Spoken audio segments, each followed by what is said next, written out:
새정치민주연합 이종걸 원내대표가 오늘 국회에서 교섭단체 대표연설을 했습니다. 경제 상황의 어려움, 청년 실업 등 문제인식에 대해서는 일정 부분 공감합니다. 다만 수를 보지 않고 나무만 보는 다소 협소한 시각에서의 방법론 제기는 아쉬움으로 남습니다. 이 원내대표는 지금 우리 국민의 삶은 한마디로 팍팍하다며 연설을 시작했습니다. 그렇습니다. 지금 우리 국민의 삶은 팍팍합니다. 그렇기 때문에 국회는 일을 해야 합니다. 국회가 국민을 위해 맡은 바 임무를 다해야 합니다. 하지만 야당은 번번이 국민의 삶과는 별개의 문제로 국회의 발목을 잡아왔습니다. 지난 8월 임시국회도 예외는 아니었습니다. 이 원내대표가 야당의 원내 사령탑으로서 국회의 역할을 강조하지 않은 점은 매우 안타깝습니다. 남북관계에 대해서는 지난 8월 남북 합의에 대해서는 박수를 보냈지만 그동안의 남북관계에 대해서는 잃어버린 7년이라며 비난을 했습니다. 이는 하나만 알고 둘은 모르는 말입니다. 이번 남북 합의는 박근혜 정부가 원칙적이고 일관된 자세로 북한에 정확하고 분명한 메시지를 전달했기 때문에 가능한 것이었습니다. 그동안의 대북 정책이 결실을 맺은 것입니다. 한중 관계의 중요성과 어려운 경제 사정을 역설하면서도 한중 FTA 특위를 만들자고 하는 것은 앞뒤가 맞지 않는 말입니다. 한중 FTA 비준이 하루만 늦어도 매일 약 40억 원이 수출해서 손해를 본다고 합니다. 피해가 예상되는 부분에 대해서는 관련 상임위에서 충분히 논의하면 될 일입니다. 전례 없는 투기까지 만들어가며 비준을 늦추자고 하는 것은 경제를 살리지 않겠다는 뜻으로밖에 받아들여지지 않습니다. 박 대통령의 경제 민주화 공약이 이행되지 않았다는 지적은 어불성설입니다. 박근혜 정부는 역대 어느 정부도 하지 못한 동반성장제도의 입법화를 바탕으로 경제적 약자의 지위를 강화하는 데 힘쓰고 있습니다. 공약 이행률이 28%라는 주장도 근거가 없습니다.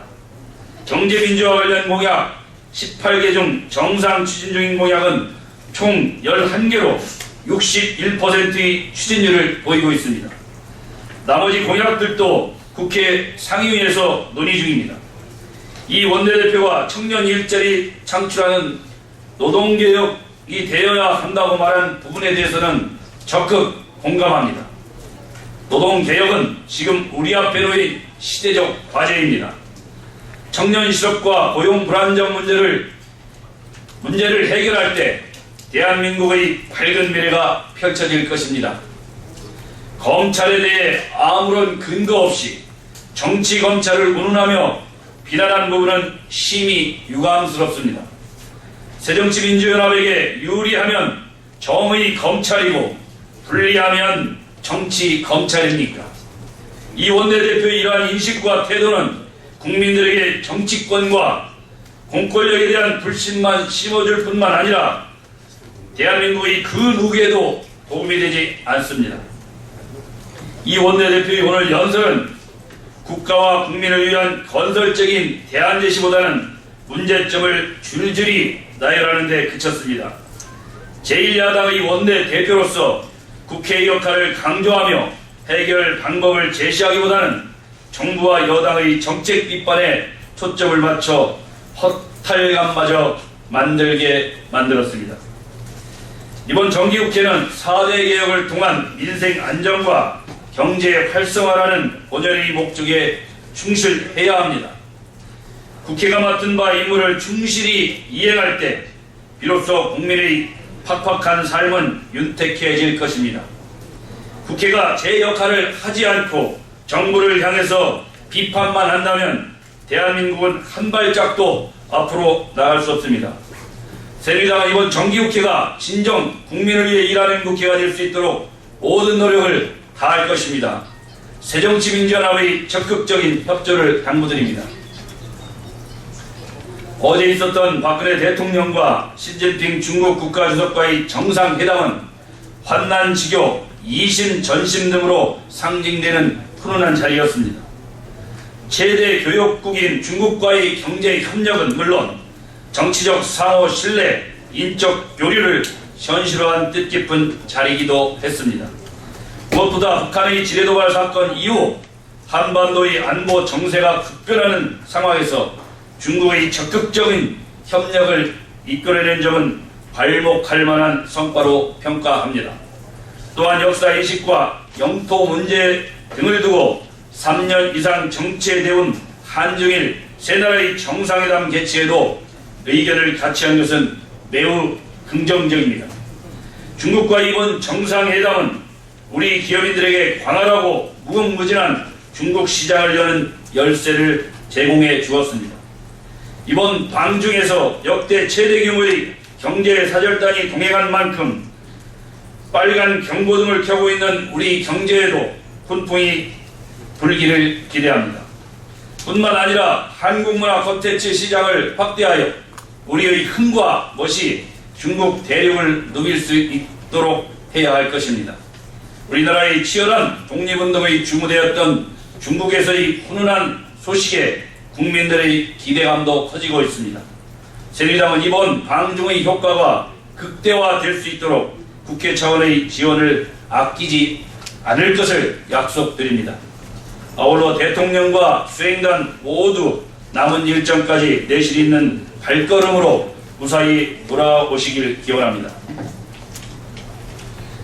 김무성 대표는 어제 정기국회 대표 연설을 통해 노동개혁은 노동시장 전체의 인력과 조직을 재편하는 험난한 작업으로서 모든 개혁의 기초라고 말했습니다.